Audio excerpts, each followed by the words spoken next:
जय माता दी आप सभी को। तो जानते हैं 8वें दिन हमें कौन सा अध्याय करना चाहिए। 11वां अध्याय हमें करना चाहिए। तो चलिए जानते हैं। जयकारा लगाते हुए बोल साचे दरबार की जय। जयकारा शेरा वाली दा बोल साचे दरबार की जय। जय जय श्री राधे।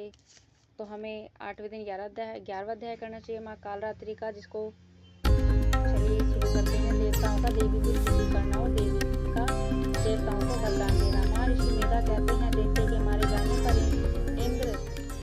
इंद्र आदि देवता अग्नि को आगे करके उस समय अभिष्ट की प्राप्ति के कारण उनके मुख खिले हुए थे। देवताओं ने कहा, हे शरणागतों के दुख दूर करने वाली देवी तुम प्रसन्न हो। हे संपूर्ण जगत की माता तुम प्रसन्न हो। विश्वेश्वरी तुम विश्व की रक्षा करो, क्योंकि तुम इस चराचर की ईश्वरी हो। हे देवी तुम संपूर्ण जगत की आधार रूप हो, क्योंकि तुम भी पृथ्वी रूप में भी स्थित हो और अत्यंत पराक्रम वाली देवी हो। तुम विष्णु की शक्ति हो और विश्व की बीज परम माया हो, और तुमने ही इस संपूर्ण जगत को मोहित कर रखा है। तुम्हारे प्रसन्न होने पर ही यह पृथ्वी मोक्ष को प्राप्त होती है। हे देवी संपूर्ण विधाएं तुम्हारे ही भिन्न भिन्न स्वरूप हैं।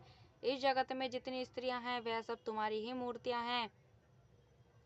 एकमात्र तुमने ही इस जगत को व्याप्त कर रखा है। तुम्हारी मूर्ति किस प्रकार होकर हो सकती है, क्योंकि तुम परम बुद्धि रूप हो और संपूर्ण प्राणी रूप स्वर्ग और मुक्ति देने वाली हो। अतः इसी रूप में तुम्हारी स्तुति की गई है। तुम्हारी स्तुति के लिए इससे बढ़कर और क्या युक्तियां हो सकती हैं। संपूर्ण जनों के हृदय में बुद्धि रूप होकर निवास करने वाली स्वर्ग तथा मोक्ष प्रदान करने वाली हे नारायण देवी तुमको नमस्कार है। कालाष्टका आदि रूप से अवस्थाओं को परिवर्तन की और ले जाने वाली तथा प्राणियों का अंत करने वाली नारायणी तुमको नमस्कार है। हे नारायणी संपूर्ण मंगलों को मंगल रूप वाली हे शिवे हे संपूर्ण प्रयोजनों को सिद्ध करने वाली हे शरणागत वत्सला 3 नेत्रों वाली गौरी तुमको नमस्कार है। सृष्टि स्थित तथा संहार की शक्ति भूता सनातनी देवी गुणों का आधार तथा सर्व सुखमयी नारायणी तुमको नमस्कार है। हे शरण में आए हुए शरणागतों 3 दुखियों की रक्षा में तत्पर संपूर्ण पीड़ाओं को हरने वाली हे नारायणी तुमको नमस्कार है। हे नारायणी तुम ब्रह्माणी का रूप धारण करके हंसों से जुटे हुए विमान पर बैठती हो। तो जानते हैं 8वें दिन हमें कौन सा अध्याय करना चाहिए। जल छिड़कती रहती हो। 11वां अध्याय हमें करना तुम्हें चाहिए। नमस्कार है। महेश्वरी रूप से त्रिशूल चंद्रमा और सर्पों को धारण करने वाली हे महावृषभ वाहन वाली नारायणी तुम्हें नमस्कार है। मोरों तथा कुटुकों से घिरी रहने वाली महाशक्ति को धारण करने वाली हे कौमारी रूप धारिणी निष्पाप नारायणी तुम्हें नमस्कार है। हे शंख चक्र गदा और शरण देवताओं को वरदान देना। माँ ऋषि मेधा कहते हैं दैत्य के मारे जाने पर करने वाली वैष्णवी शक्ति रूप नारायणी तुम हम सब पर प्रसन्न हो। तुम्हें नमस्कार है। हे दंतों पर पृथ्वी अग्नि को धारण करने वाली वारा रूपणी कल्याणमयी नारायणी तुम्हें नमस्कार है। हे उग्र नरसिंह रूप से दैत्यों को मारने वाली त्रिभुवन की रक्षा में संलग्न रहने वाली नारायणी तुम्हें नमस्कार है। हे मस्तक पर किरीट और हाथ में महाव्रज धारण करने वाली सहस्त्र नेत्रों के कारण उज्ज्वल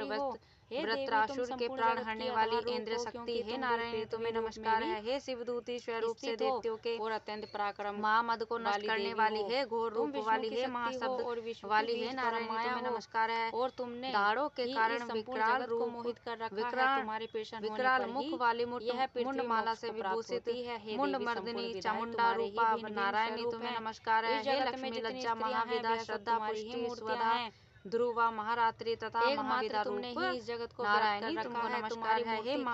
हे मेधा सरस्वती सर्वोत्कृष्ट ऐश्वर्य हो सकती है, रूपणी क्योंकि पर्वती परम बुद्धि रूप हो और संपूर्ण प्राणी रूप स्वर्ग महाकाली नेता तथा इंद्र रूपणी नारायणी तुम्हें नमस्कार है। हे सर्वेश्वरी सर्वशक्तिका युक्त देवी हमारी भय से रक्षा करो तुम्हें नमस्कार है। हे कात्यायनी तीनों नेत्रों से में बुद्धि भूषित यह तेरा वाली स्वर्ग सौम्य मोक्ष प्रदान करने वाली हे नारायण देवी तुमको हमारी रक्षा करो तुम्हें नमस्कार है। हे भद्रकाली ज्वालाओं के समान भयंकर परिवर्तन की एवं और ले जाने वाली नष्ट करने वाला तुम्हारा त्रिशूल हमें भयों से नमस्कार है। हे नारायणी तुमको नमस्कार है। हे देवी जो अपने मंगलों को मंगल रूप वाली पूरित करके शिवे दैत्यों के तेज को नष्ट करता है, वह आपका घंटा इस प्रकार हमारी रक्षा करे जैसे कि माता अपने सिद्ध करने वाली है रक्षा करती है।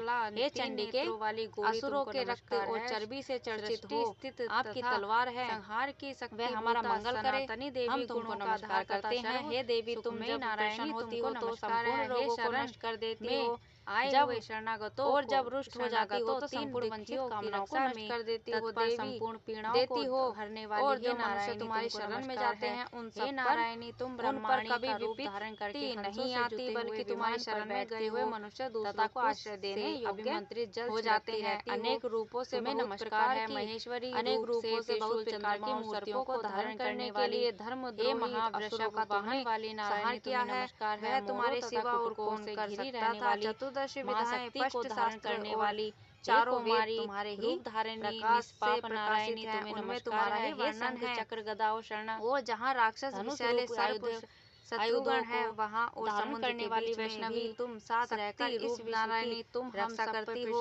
हे विश्वेश्वरी है। हे दंतों पालन करने वाली धारण करने वाली वारा रूपिणी विश्व को धारण करती हो। कल्याण में इसलिए ब्रह्मा विष्णु नमस्कार है। हे उग्र नरसिंह रूप से दैत्यों को मारने वाले त्रिभुवन की रक्षा में नमस्कार करने वाली नारायण तुम्हें को आश्रय देने वाले बन जाते हैं। मस्तक पर हे देवी तुम प्रसन्न हो जाओ। महावज्र को धारण करने वाली हमारी रक्षा के कारण उज्ज्वल हमारे वृत्रासुर के प्राण हरने वाली इंद्र शक्ति है। नारायण हमारी रक्षा नमस्कार है। हे सिंह जगत के पाप नष्ट करो के और पापों तथा महामद को नष्ट करने वाली है महामारी है महाआदि बड़े वाली है नारायणी तुम्हें नमस्कार है। दाढ़ों के कारण विकराल कर दो महाविश्व की पीड़ा को हरने वाली देवी शरण वाली पड़े हुए मुंड माला से विभूषित हो मुंड मर्दिनी चामुंडा रूपा नारायणी तुम्हें नमस्कार है। हे लक्ष्मी लज्जा महाविदा श्रद्धा में तुमको वर देने के लिए ध्रुवा महारात्री तथा महाविदा की जैसी नारायणी तुमको नमस्कार है। हे तुमको दूंगी हे मेधा देवताओं ने कहा हे सर्वेश्वरी त्रिलोकी के निवासियों रूपिणी पर्वती समस्त पीड़ाओं को तुम इसी प्रकार हरती रहो और हमारी महाकाली इसी प्रकार नष्ट करती रहो। देवी नारायणी तुम्हें नमस्कार है। हे सर्वेश्वरी सर्वेश्वरी सर्वशक्ति 28वें योग देवी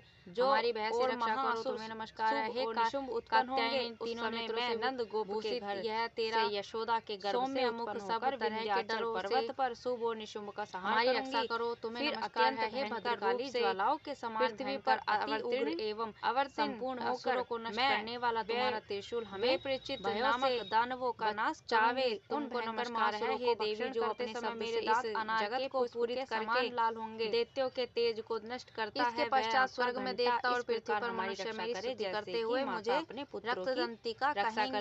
फिर जब 100 वर्षों तक वर्षा असुरों के रक्त और चर्बी से चर्चित हो आपकी तलवार करने पर वह हमारा मंगल करे। निज हम तुमको नमस्कार करते हैं। हे देवी तुम और उनके 100 नेत्रों से ऋषियों की ओर देखूंगी अतः मनुष्य शताक्षी नाम से मेरा कीर्तन करेंगे। हो तो संपूर्ण उसी समय मैं अपने शरीर से उत्पन्न हुए प्राणों की रक्षा करने वाले तुम्हारी शरण में जाते हैं उन पर कभी रक्षा करने वाले नहीं आती द्वारा सब प्राणियों का पालन करूंगी और तब इस पृथ्वी पर योग्य शाकंभरी हो जाते हैं। अनेक नाम से विख्यात होंगी और इसी अवतार में मैं दुर्गा नामक प्रकार की मूर्तियों को धारण करने के लिए और इससे मैं दुर्गा देवी के नाम से प्रसिद्ध होंगी। संहार किया है। इसके पश्चात जब मैं भयानक रूप धारण करके हिमालय निवासी ऋषियों की रक्षा करूंगी तब भीमा देवी के नाम से ही प्रकाश से प्रकाशित हैं उनमें तुम्हारा ही मेरी ख्याति होगी।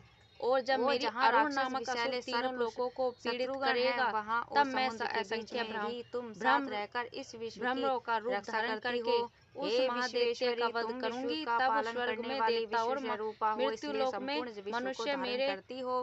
इसलिए ब्रह्मा विष्णु महेश की करते हुए मुझे जो ब्रह्मरी भक्ति पूर्वक राम से पुकारेंगे। इस प्रकार जब जब पृथ्वी राक्षसों से पीड़ित होगी तब तब मैं अवतरित होकर हे देवी शत्रुओं का नाश करूंगी और असुरों को मारकर जिस प्रकार हमारी रक्षा की है ऐसे ही विश्राम होता है। अब आगे हम कल पढ़ेंगे। शत्रुओं से सदा हमारी रक्षा करती रहो, संपूर्ण जगत के पाप नष्ट करो और पापों तथा उनके फल स्वरूप होने वाली महामारी आदि बड़े बड़े उपद्रवों को शीघ्र ही दूर करो। आप सभी को दूर कर दो।